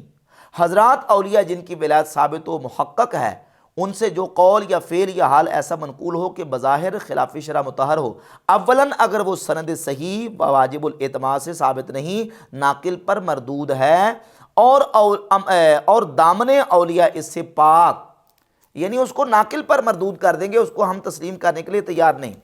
اور فتاوی رضویہ کی جلد 15 صفحہ 555 پہ لکھتے ہیں کہ اولاً کوئی کتاب یا رسالہ کسی بزرگ کے نام سے منسوب ہونا اس سے ثبوت قطعی کو مستلزم نہیں، بلکہ فرماتے بہت رسالے خصوصاً اکابر چشت کے نام منسوب ہیں جس کا اصلاً ثبوت نہیں۔ ثانیاً کسی کتاب کا ثابت ہونا اس کے ہر فکرے کا ثابت ہونا نہیں، بہت اکابر کی کتابوں میں الحاقات ہیں جس کا مفصل بیان الیواقیت والجواہر میں موجود ہے۔ تو فرماتے ہیں کہ کوئی کتاب اگر کسی کے نام پر منسوب ہے تو اس کتاب کا مطلب یہ نہیں کہ اس کا ہر فقرہ اور ہر لفظ جو ہے اس کو ہم ثابت مانتے ہیں۔ ہمارا اہل سنت کا عقیدہ کیا ہے؟ جلد 27 کے صفحہ 188 میں لکھتے ہیں کہ جس کا قول ہم اسلام و سنت کے موافق پائیں گے، تسلیم کریں گے، نہ اس لیے کہ اس کا قول ہے بلکہ اس لیے کہ صراط مستقیم سے مطابق ہے، اور جس کی بات خلاف پائیں گے، زید ہو یا عمر، خالد ہو یا بکر، دیوار سے مار کر رسول اللہ صلی اللہ علیہ وآلہ وسلم کی رکاب سے لپٹ جائیں گے، اللہ ان کا دامن ہم سے نہ چھڑائے، دنیا میں نہ عقبہ میں، آمین الہی آمین۔ یہ ہے ہمارا منہج۔ یہ کہہ رہا چشتی رسول اللہ ان کا بنیادی عقیدہ۔ ہم کہتے ہیں کوئی بات اگر قرآن و سنت کے خلاف آتی ہے تو ہم اس کو ماننے کے لیے تیار نہیں ہرگز۔ یہ ہمارا اس کو نعوذ باللہ تعالیٰ بنیادی عقیدہ بنا کے بیٹھا ہے۔ اب رہ گیا مسئلہ فوائد السالکین یا حشر بہشت کے اندر اس جھوٹا اور اس جو غلط واقعہ ہے اس کا، تو اس کا میں نے دلائل سے جواب دے دیا کہ یہ واقعہ ان کی طرف غلط منسوب ہے، اور اس کے جھوٹا ہونے کی جو دلائل ہیں ان میں سے ایک دلیل یہ ہے کہ یہ واقعہ فوائد السالکین اور حشر بہشت کے اندر جب ہم دیکھتے ہیں، جو موجودہ ہمارے پاس پرنٹڈ کتاب ہے، اس کے اندر یہ واقعہ منسوب ہے خواجہ معین الدین اجمیری رحمۃ اللہ علیہ کی طرف۔ اب یہی واقعہ فوائد السالکین سے کتاب سبع سنابل کے اندر آیا، فوائد السالکین سے ہی لیا، اصل ماخذ فوائد السالکین ہے، اس میں یہ واقعہ خواجہ یوسف چشتی کی طرف منسوب ہے، اور مرزا جیلمی نے اپنے ریسرچ پیپر اندھا دھند پیروی کا انجام اس میں اس کو ذکر کیا، تو مرزا جیلمی نے اس کو خواجہ بختیار کاکی کی طرف منسوب کیا۔ واقعہ ایک ہے اور کتنے لوگوں کی طرف منسوب ہے؟ 3 کی طرف، خواجہ بختیار کاکی کی طرف، خواجہ یوسف چشتی کی طرف، اور خواجہ معین الدین اجمیری کی طرف۔ تو یہ واقعہ کے جھوٹا ہونے کی واضح دلیل ہے۔ جس طرح سیدنا امیر معاویہ رضی اللہ تعالیٰ عنہ کی طرف ایک جھوٹا واقعہ منسوب کیا گیا جو کہ تاریخ طبری کے اندر موجود ہے اور البدایہ والنہایہ حافظ ابن کثیر کی اس کے اندر موجود ہے کہ حضرت امیر معاویہ رضی اللہ تعالیٰ عنہ کے پاس ایک وفد آیا مصر سے، اور انہوں نے آ کے حضرت امیر معاویہ کو کہا السلام علیکہ یا رسول اللہ، السلام علیکہ یا رسول اللہ، حضرت امیر معاویہ کو کہا، یہ اس واقعے کے اندر موجود ہے۔ اور مرزا جیلمی نے بھی یہ واقعہ بیان کیا حضرت امیر معاویہ کو ٹونٹ کرنے کے لیے، اور کہا معاویہ رسول اللہ بھی کلمہ ثابت ہو گیا، نعوذ باللہ تعالیٰ۔ کیسے ثابت ہو گیا؟ یہ واقعی جھوٹا ہے، حالانکہ سند کے ساتھ بیان کیا گیا لیکن اس کی سند جو ہے وہ صحیح نہیں ہے، اس کی سند مردود ہے۔ سند کے ساتھ بیان کیا گیا واقعہ مردود ہم اس لیے کہتے ہیں کہ اس کی سند جو ہے اس کے اندر خرابی ہے، اس کی سند مردود ہے۔ سند مردود ہونے کے باوجود وہ واقعہ ہم قبول نہیں کرتے، تو جس واقعے کی سند ہی نہیں ہے، جس کتاب کی نسبت ثابت نہیں ہے، اس واقعے کو ہم صحیح کیسے مان سکتے ہیں؟ باقی رہ گیا مرزا جرمی کا یہ اعتراض کرنا کہ سبع سنابل کی اعلیٰ حضرت نے تعریف کی ہے، اور سبع سنابل کے اندر بھی یہ واقعہ موجود ہے، لہذا ثابت ہو گیا کہ اعلیٰ حضرت نے بھی اس واقعے کو مانا ہے۔ یہ بالکل مرزا جرمی کا بدترین جھوٹ ہے۔ اعلیٰ حضرت رحمۃ اللہ علیہ نے اس واقعے کو ہرگز صحیح نہیں مانا۔ خود ان کی فتاویٰ کی عبارات بالکل موجود ہیں کہ جو اپنے آپ کو انا رسول اللہ کہے یا فارسی میں من پیغمبرم کہے وہ بھی کافر ہے، ہم اس کو مسلمان ماننے کے لیے تیار نہیں۔ یہ واقعہ ہم کیسے مان لیں گے؟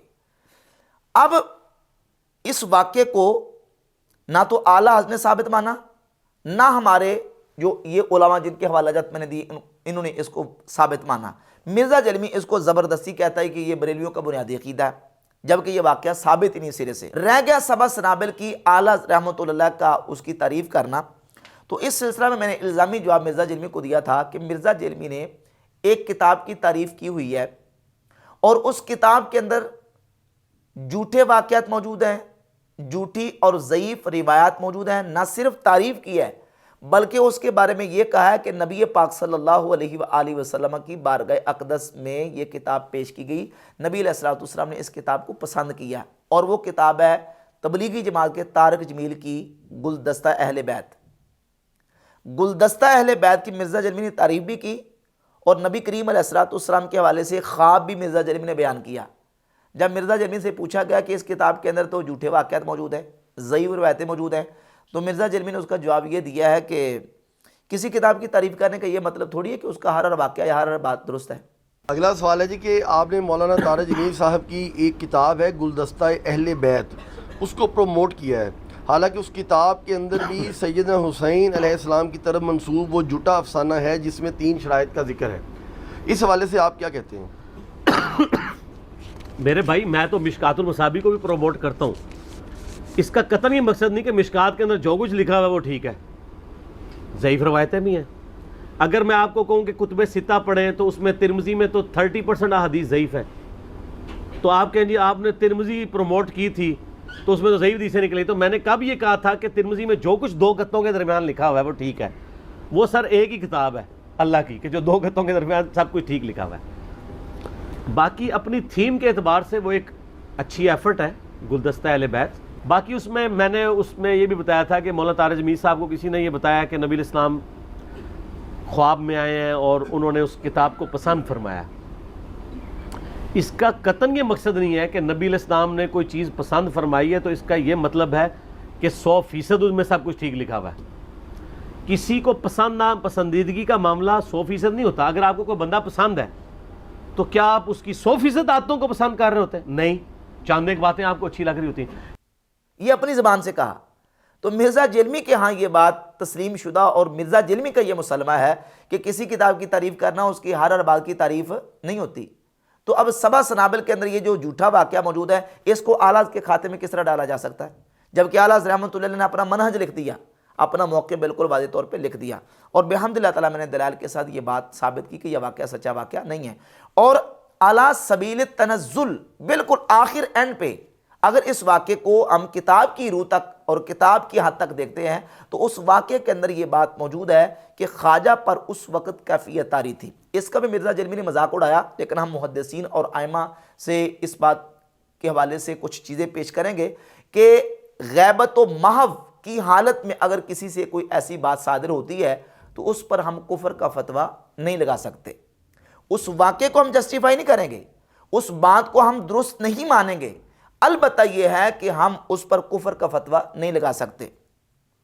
جیسے دیکھیں صحیح بخاری کے اندر 6481 نمبر اور 7508 نمبر حدیث ہے کہ نبی پاک صلی اللہ علیہ وآلہ وسلم نے بنی اسرائیل کے ایک شخص کا واقعہ بیان کیا کہ اس نے اپنے فوت ہونے کے وقت اپنے بچوں کو وصیت کی کہ جب میں مر جاؤں تو میری لاش کو جلا دینا اور اس کی خاک کو ہواؤں میں اڑا دینا اور پانی میں بہا دینا، البتہ الغرض یہ کہ اس میری میت کی خاک کو تم نے ختم کر دینا. اور اس کے علاوہ صحیح مسلم میں 6960 نمبر حدیث ہے, نبی پاک صلی اللہ علیہ وآلہ وسلم نے ایک تمثیل بیان کی کہ ایک شخص وہ ایک جنگل بیابان میں گیا, اس کی سواری گم ہو گئی, اچانک اس کو سواری مل گئی, تو شدت فرح میں اس کی زبان سے یہ کلمہ نکلا اللہ تعالیٰ کے بارے میں کہ انت عبدی و انا ربک, تو میرا بندہ ہے اور میں تیرا رب ہوں. یعنی اللہ تعالیٰ کو اپنا بندہ کہا اور اپنے آپ کو اللہ تعالیٰ کا نعوذ باللہ تعالیٰ رب قرار دیا.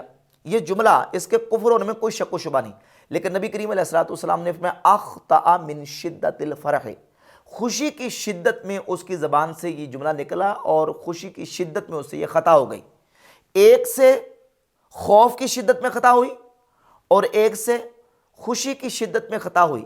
امام ابن حجر اسقلانی نے فتح الباری شرح صحیح بخاری میں اور امام نووی نے شرح صحیح مسلم میں تقریباً سیم ملتی جلتی باتیں لکھی ہیں, اور انہوں نے یہ کہا کہ ان دونوں بندوں سے یہ خطا ہوئی ہے شدت خوف سے اور شدت فرح سے, اور یہ حالت دہشت میں غلبہ حالت کے وقت, غلبہ خوف کے وقت یہ چیز سرزد ہوئی.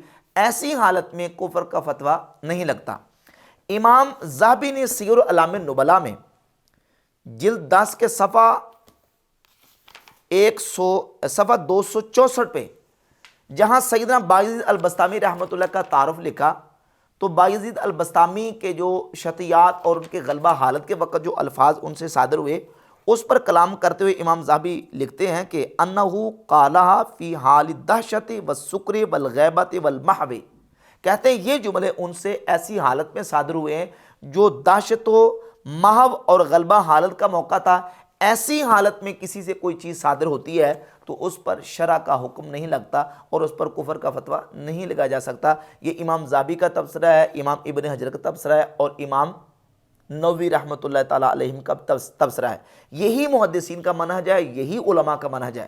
اور صوفیہ کی جو عبارات ایسی حالت میں ان سے صادر ہوئی ہیں, نہ تو ہمارا عقیدہ ہے نہ ہمارا ایمان ہے, نہ اس کو ہم اس طریقے سے کوئی ایمان اور عقیدے کا حصہ بناتے ہیں.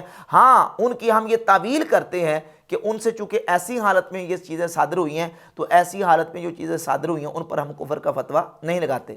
ہم ان کو قابل تقلید قرار نہیں دیتے کہ ان کو لے کر ان کو ایمان یا عقیدے کا حصہ بنا لیا جائے. البتہ ان کی بنیاد پہ ہم ان پر کفر کا فتویٰ نہیں لگاتے.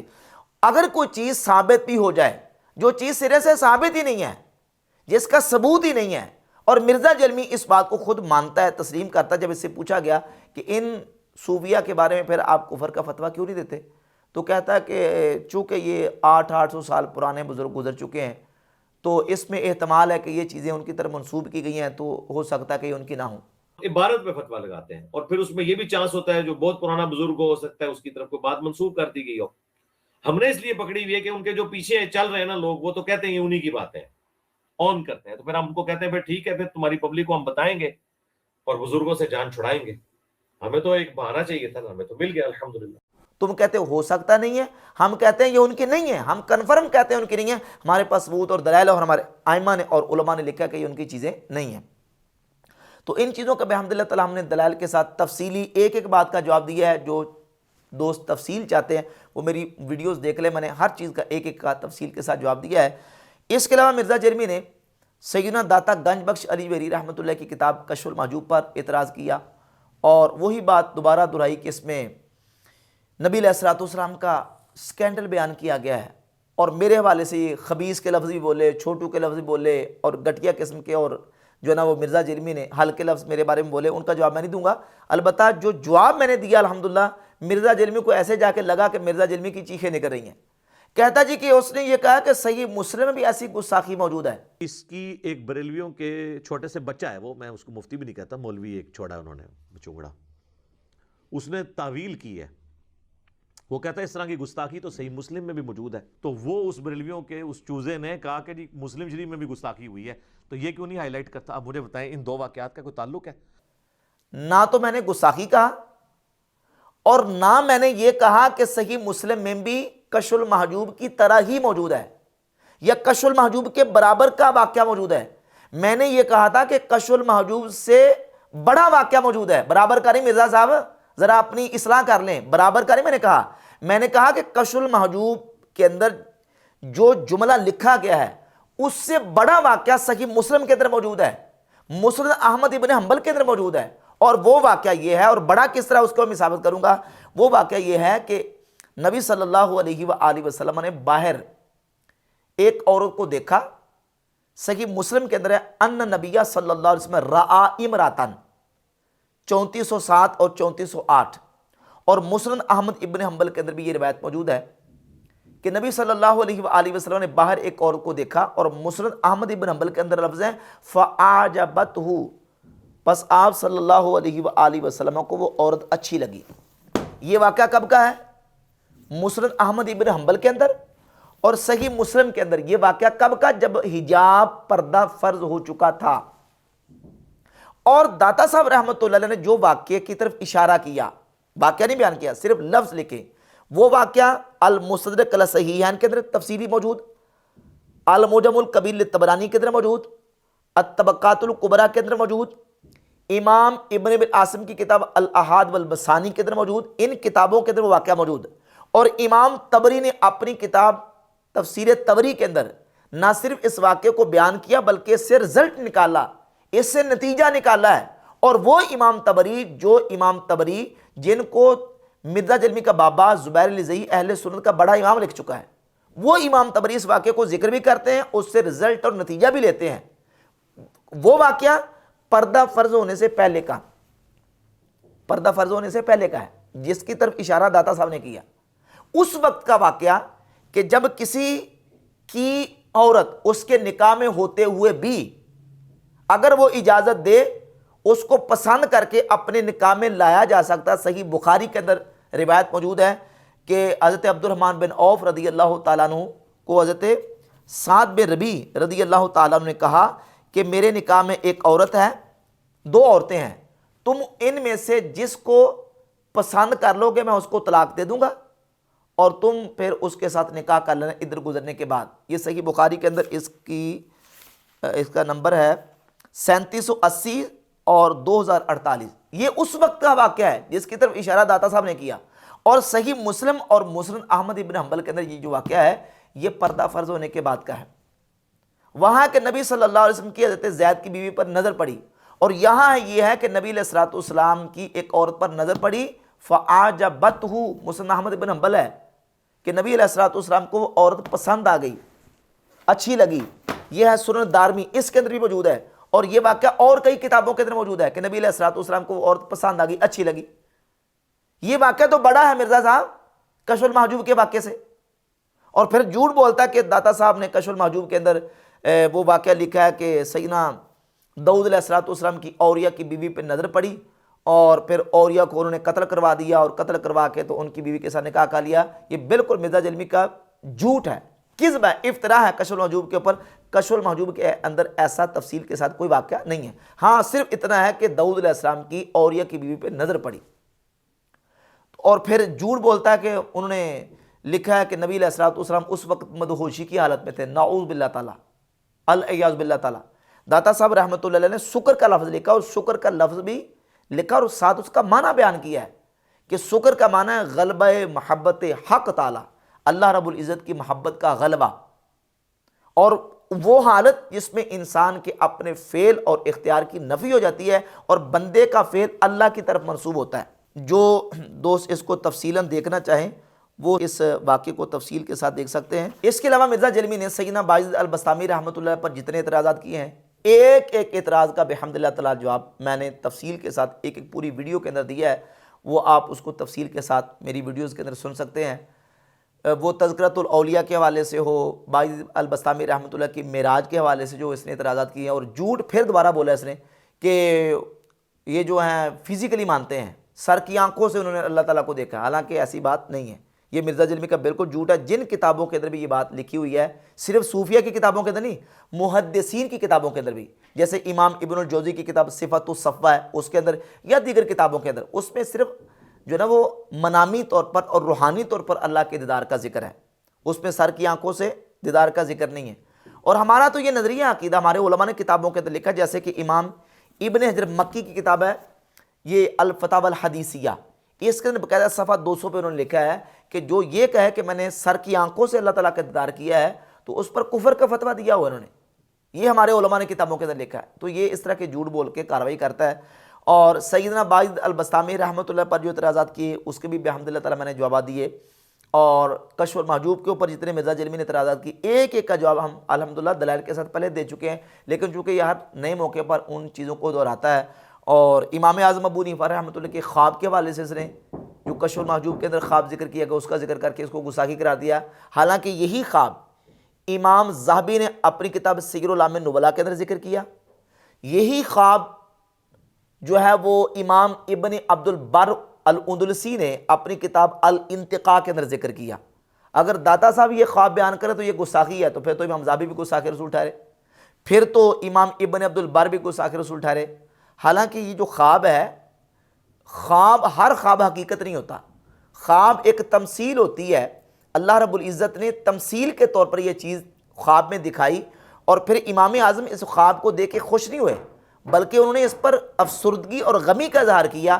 جب امام محمد بن سیرین سے اس کا جواب انہوں نے سنا تو پھر ان کا غم دور ہوا. اور مرزا اس بات کو خود مانا ہے کہ خواب کے اندر جو ہے نا ضروری نہیں ہے کہ حقیقت دکھائی جائے، خواب کے اندر تمثیل بھی ہوتی ہے.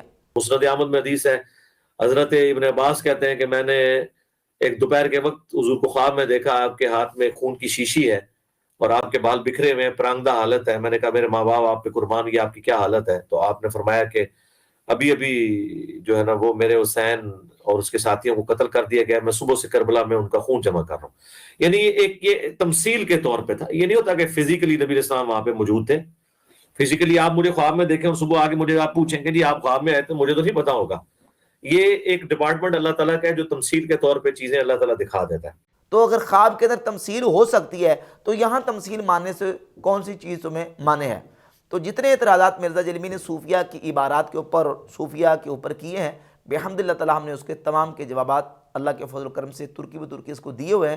لیکن یہ ہے کہ یہ اس کی سوئی وہیں اڑی ہوئی ہے اور بار بار ان چیزوں کو دہراتا ہے.